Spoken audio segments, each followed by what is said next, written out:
Cara Allah mengampuni dosa seorang hamba itu ada 5 tahap, 5 tipe. Berapa tipe? 5. Sudah. 1, dengan memaafkan kesalahan itu. Sifat Allah yang memaafkan kesalahan hamba disebut al-afwu. Ya. Misal subuh tadi jam berapa? Lumayan teh. 4:35. Terus ada orang yang sholat subuhnya jam 5:34. Waktu subuh 4:35, sholat subuh 5:3. Salah tidak? Salah. Dosa tidak? Belum tentu. Kalau memang bangunnya kesiangan. Tuh. Dan memang tidak niat bangun kesiangan. Ada yang niatnya bangun kesiangan, malamnya begadang, nonton bola, menang, menangis weh, ya. Jagoan kalah, bangun kesiangan. Nah, dia bangunnya terlambat, salah karena tidak tepat waktu, tapi belum tentu dosa.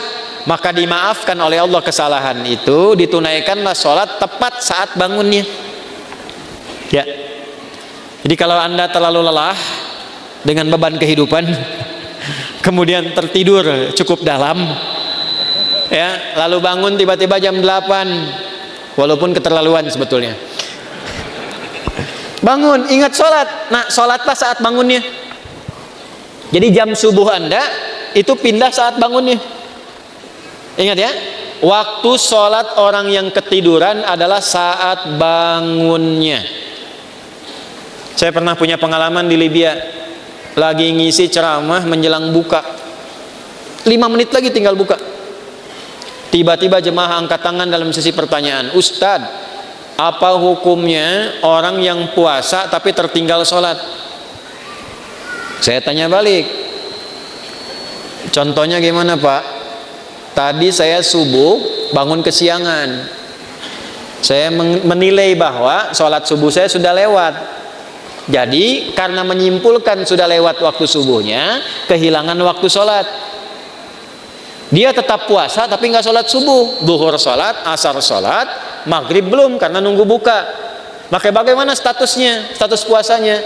Maka saya jawab, Pak, sekarang ambil wudhu, sholat subuh sekarang. Ya, betul, qadanya saat itu, saat waktu ingatnya di situ sholatnya. Jelas? Nah, itu salah tapi belum tentu mengandung dosa karena ketidaktahuan. Karena lupa jadi salah. Kan lupa itu suka menyebabkan orang tidak ingat kan? Nah, ketika orang tidak ingat berpotensi salah. Kan sering saya bilang, orang kalau korupsi itu bukan tidak sadar kalau korupsi itu salah. Cuman saat korupsi tidak ingat kalau korupsi itu salah. Itu, Bu. Hah? Ini kalau tertukar sendal pulang dari sini, ada ngambil sendal punya orang lain, bukan tidak tahu itu teh punya orang, cuman tidak ingat saat dipakai itu punya orang. Nah, lupa itu nasya, salah itu akhto'a. Saya lupa, nasitu, saya salah, akhto'tu. Kita lupa, nasina, kita salah, akhto'na. Rabbana la tu'akhidna in nasina au. Nah, gitu. Ya Allah, kalau kami lupa dan dengan lupa itu salah, mohon jangan hukum. Kata Allah, saya maha pemaaf, saya maafkan kalau kamu memang sadar itu salah. Karena itu jawaban pertamanya wa'fu anna. Tuh, al-afu. Subuh 4:35, sholat 5:34. Terlambat karena sengaja, bukan karena tertidur. Nonton, aktivitas begadang, tidak ada perlunya. Udahlah, sampai situ aja gitu ya. Tiba-tiba terlambat, salah, dosa tidak? Iya, karena sengaja berpotensi menunda waktu Salat. Nah, itu ada kesalahan. Kesalahannya disebut apa? Dzambun. Bisa tulis supaya lebih terlihat. Tadi khotoun, yang ini dzambun.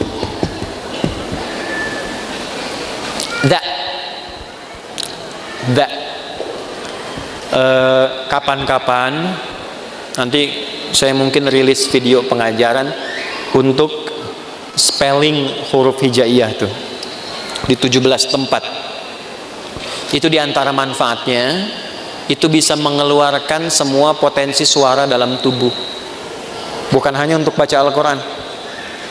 Jadi kalau kita bisa mengeksplorasi itu belajar bahasa apapun bisa cepat untuk kita kuasai, karena semua sumber suara keluar.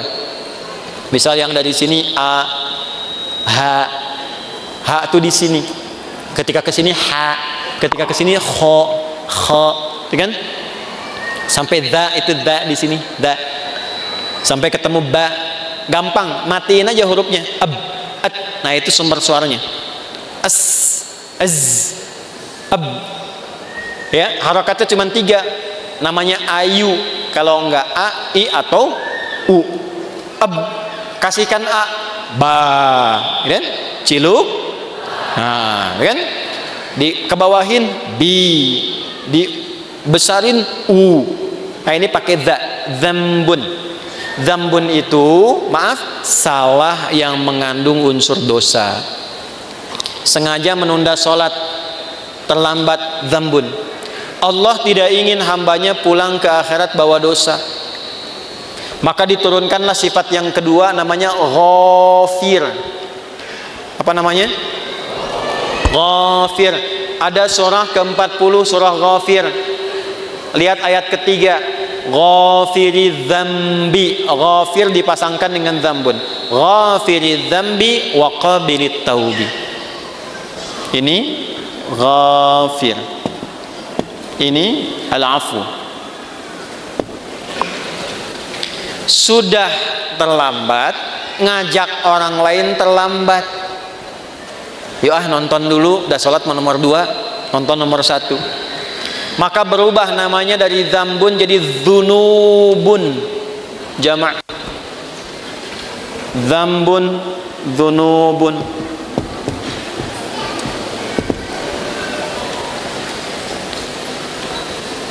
Sudah mencela, merasa paling hebat, merasa paling bagus, terakumulasilah dzunubun. Maka muncul sifat Allah yang ketiga untuk berpotensi menggugurkan itu, namanya Ghaffarun. Ghaffar. Apa namanya?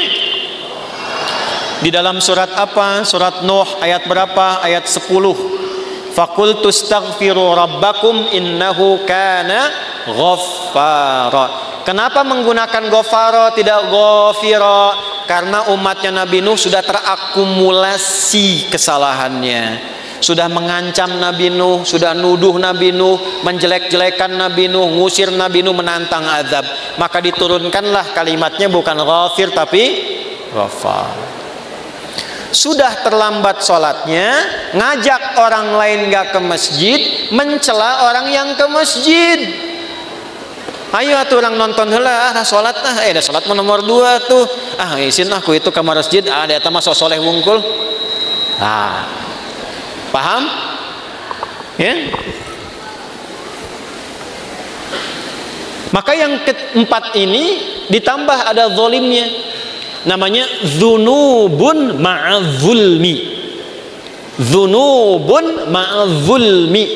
Dzunub dan zalim. Apa dalilnya? Contoh Quran surah 2 Al-Baqarah ayat berapa? Ayat 114 misalnya. Wa man azlamu zalim. Wa man azlamu mimman mana'a masajidallahi ay yuzkara fiha ismuhu wa sa'a fi kharabiha. Paham? Tidak. Siapakah kata Allah? Nih nanya sama kita. Pertanyaan ini nggak usah dijawab karena Allah sudah Maha tahu. Namanya pertanyaan retorik. Pertanyaan retorik itu pertanyaan yang diajukan untuk menggugah kita supaya mikir, bukan supaya jawab. Seperti khatib Jumat nanya kepada jamaah, sudah menerangkan, dia tanya, apakah jamaah semua masih merasa beriman? Jangan dijawab, masih. Nah, ini masalah. Saya pernah khutbah Jumat tuh, satu daerah di desa, ya kan? Bukankah bapak ini semuanya beriman kepada Allah? Betul. Itu pertanyaan retorik. Allah nanya kepada kita, gak usah dijawab, supaya kita mikir. Maksudnya begini, kalian ini kenapa sih sudah berbuat banyak dosa masih zalim juga? Di antara perbuatan zalim dan banyak dosa, satu, ada yang sifatnya tentang ibadah di masjid. Orang yang mencegah orang ke masjid, sengaja menjatuhkan orang supaya keluar dari masjid, memfitnah ulama supaya tidak ada di masjid. Tuh, itu namanya dosa akumulatif plus perbuatan zalim. Syirik, inna syirka la zulmun azim. Syirik masuk kategori ini nih. Syirik itu zalim. Ya. Hati-hati ya. Yang kecil yang besar sama saja. 7 dosa besar, nomor satunya syirik. Baik langsung atau menggunakan perantara. Langsung mengatakan semua agama sama, menuju pada Tuhan yang sama, cuma caranya beda-beda. Itu syirik lisan. Silakan, saya kalau masalah akidah tegas saya. Menggunakan perantara, pakai dukun, saya langsung saja nih, saya nggak perlu minta maaf. Ya, pakai dukun, menggunakan jasa dukun, menerawang air tuh, kira-kira malaikat ngatur apa enggak nih? Gimana supaya enggak hujan? Bawa panci, bawa apa, tokotok segala rupa itu. Kita itu umat yang sudah diatur dengan syariat, doanya ada. Mau kita minta hujan berhenti, mau dipindahin, mau hujan sudah ada. Lengkap, sanadnya sahih. Minta hujan bahkan ada sholatnya istisqa. Mindahin hujan ada, dalilnya di hadis Muslim ada, caranya ada. Semua sudah diatur. Bahkan secara teknologi bisa dilakukan juga, ada rekayasanya juga ada. Nah, ketika menggunakan jasa lah gitu, ya, yang tidak diridhai dan ada dosanya, nah ini zalim perbuatannya.